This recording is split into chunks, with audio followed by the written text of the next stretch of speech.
गुरु जी को अलग आदेश, माँ भगवती को अलग आदेश, रांची वाले भैरव बाबा को अलग आदेश। आप सभी को आदेश आदेश।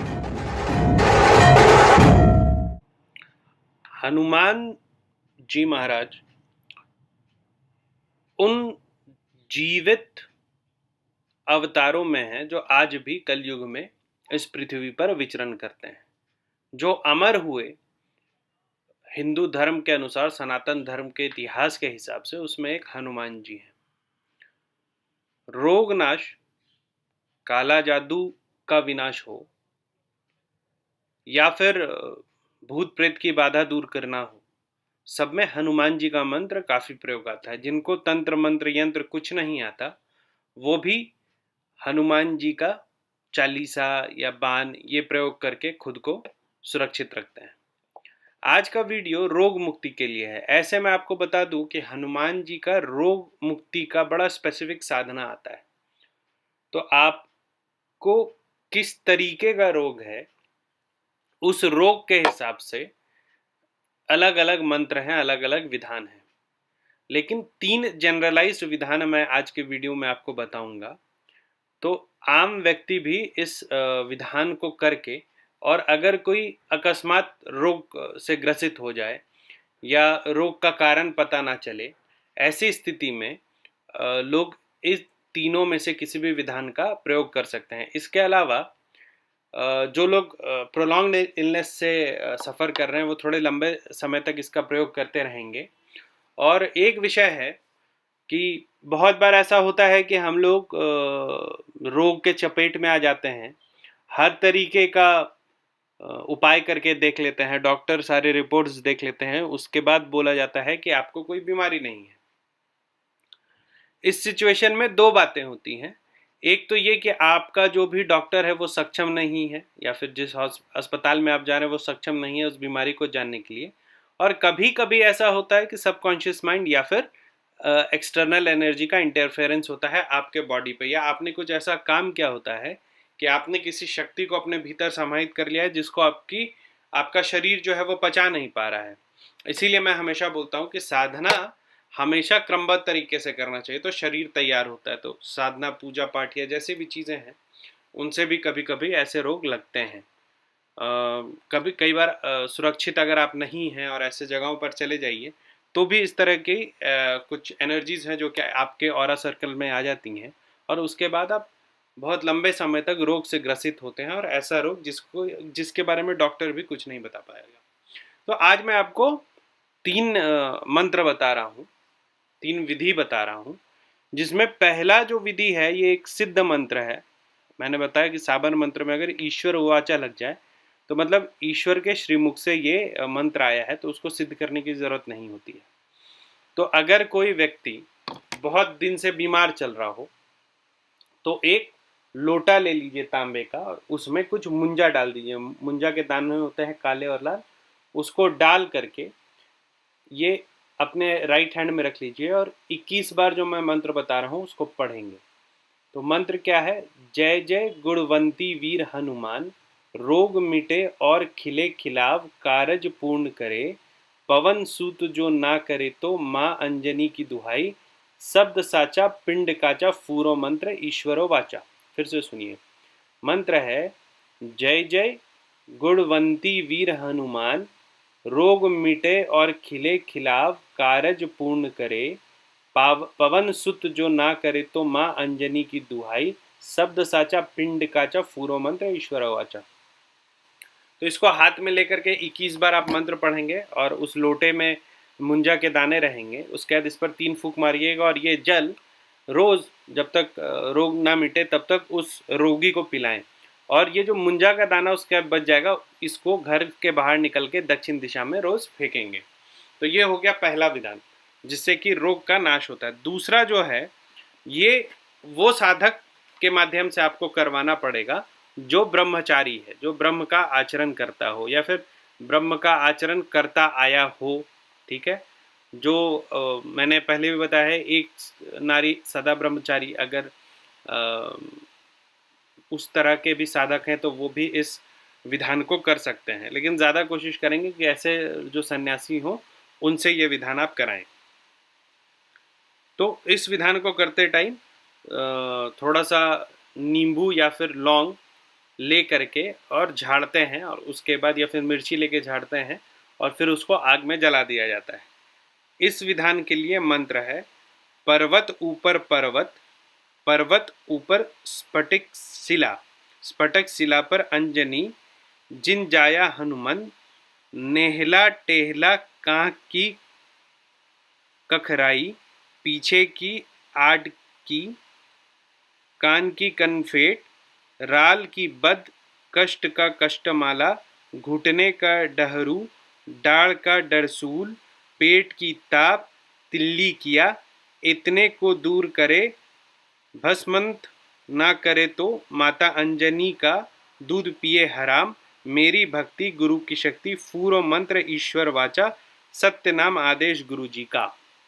ठीक है, फिर से सुनिए।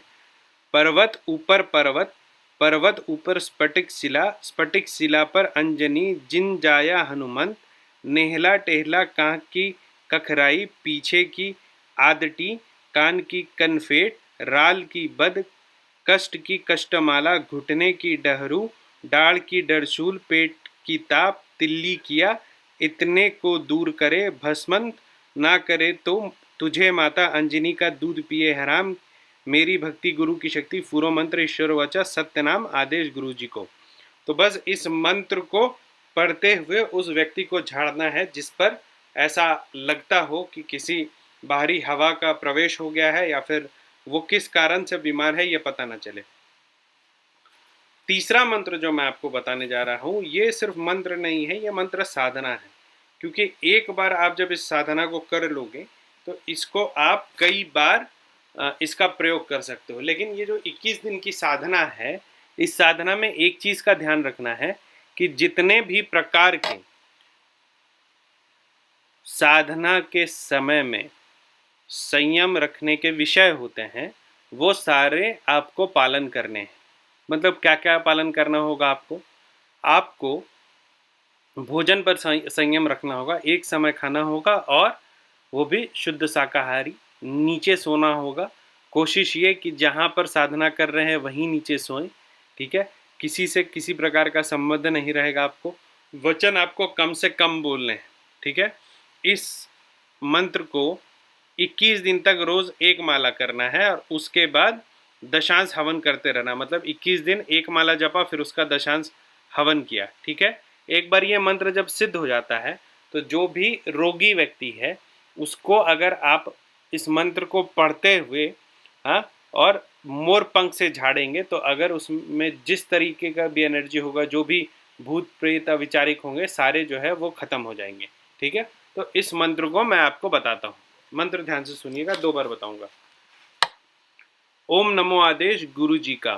अहल बांधु जहल बांधु, अंबर तारा 80, कोस की विद्या बांधु, बांधु नदी की धारा, बंधु तर्क शास्त्र का तीर, मस्तक बैठा हनुमंत वीर, वीर हनुमंत से क्या क्या चले, 64 चक्र चले, 64 चक्र से क्या क्या चले, भूत चले, प्रेत चले, राक्षस चले, ब्रह्म राक्षस चले, जुड़ैल चले, सोखा तोफका चले, पर्वत और धरनी चले, 64 योगनी चले, ताप तजरी चले, नवनाड़ी बेहतर, कोठा माही सो निकले, अमुक को आराम करे। यहाँ पे अमुक के जगह पर जो रोगी है उनका नाम लेंगे। ना निकले तो राजा रामचंद्र की दुहाई, मेरी भक्ति गुरु की शक्ति, पूरे मंत्र ईश्वर वाचा। एक बार फिर सुनिए।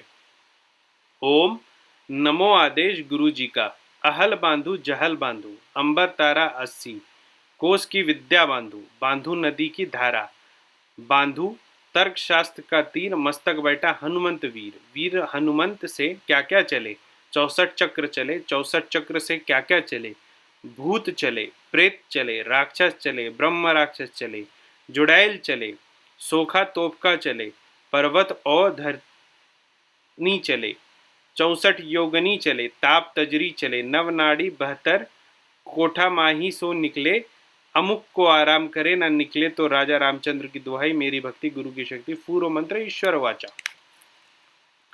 तो इस मंत्र को आपको 21 दिन तक रोज एक एक माला करना है और एक एक माला करते जाएंगे और साथ में आप इसका दशांश हवन करेंगे।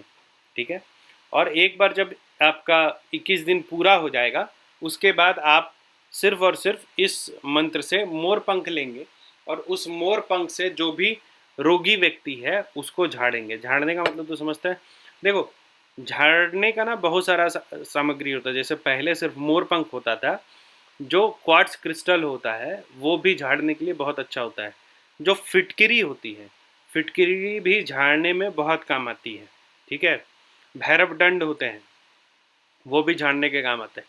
तो झाड़ने का मतलब क्या होता है, मैंने पहले भी बताया कि जो इंसान का दिमाग होता है और ऑरा होता है वो शरीर के बाहर होता है। वो एक्सटर्नल मतलब वो फिजिकल बॉडी नहीं है हमारी। इस फिजिकल बॉडी में जब कोई एनर्जी प्रवेश कर जाती है, क्योंकि शरीर के अंदर बहुत कम ऐसी शक्तियाँ हैं जो प्रवेश कर सकती हैं, लेकिन ये जो आपका अनसीन बॉडी है, जो ऑरा बॉडी है, इसमें शक्तियाँ प्रवेश करके आपको बीमार या डिप्रेस करती हैं। तो इस तरह का मोर पंख हो या क्रिस्टल हो या फिर भैरव दंड हो या फिर फिटकिरी हो, इनका क्या काम होता है? इनका काम होता है कि इनको इंग्लिश में कहते हैं एथर्नल स्वीप, मतलब ऐसा, मतलब जो दिख नहीं रहा है उस शरीर का झाड़ू। तो जैसे आप शरीर के चारों तरफ से इसको झाड़ते हैं मंत्र पढ़ के, तो कोई भी एनर्जी जो आपकी नहीं है, मतलब जो या फिर जो रोगी है उसकी एनर्जी नहीं है, उस एनर्जी को ये झाड़ के साफ कर देता है, ठीक है। तो ये हुआ आज का विषय। इसके अलावा पिछले महीने का जो शिविर था वो पोस्टपोन्ड हो गया, तो इस महीने 22 या 23 तारीख को वो शिविर फिर से होगा। जिसको शिविर में आना है वो एनरोल कर सकता है। दीक्षा का जो कार्यक्रम होगा वो शिविर में ही होगा, और जो प्रैक्टिकल नॉलेज शिविर में आके मिलता है वो कितना भी यूट्यूब पे मैं वीडियो बना लूँ उससे नहीं मिलता है। तो आप लोग शिविर में आए। जिन लोगों ने व्हाट्सएप ग्रुप से जुड़ने के लिए पहले आवेदन दे रखा था, तो व्हाट्सएप ग्रुप कल से शुरू हो गया है। आप लोग इसमें जुड़िए, मुझे मैसेज कीजिए तो मैं आप लोगों को जोड़ लूँगा। जिनको अभी जुड़ना है 3, 4, 5 तारीख तक नए व्हाट्सएप ग्रुप से आप जुड़ सकते हैं। 5 तारीख के बाद जो भी एप्लीकेशन भरेंगे वो अगले महीने के व्हाट्सएप ग्रुप में जुड़ेंगे। जिनको मुझसे बात करनी है वो मेरे वेबसाइट www.aghortantra पर जा करके अपॉइंटमेंट सेक्शन है, उसमें अपॉइंटमेंट फॉर्म भरें और टाइम लेकर के मुझसे बात कर सकते हैं। इसके अलावा कॉल मी फॉर ऐप है, call me for app download करिए, उसको इंस्टॉल कीजिए और उस पर आप मुझसे डायरेक्ट बात कर सकते हैं। फिर रुद्रनाथ सर्च कीजिए, rudranath@cm4, आप कॉल लगा करके मुझसे बात कर सकते हैं। आज के लिए इतना ही। हनुमंत वीर आप लोगों को आरोग्य रखें, ऐसी मेरी कामना है। आप सभी को आदेश अलग।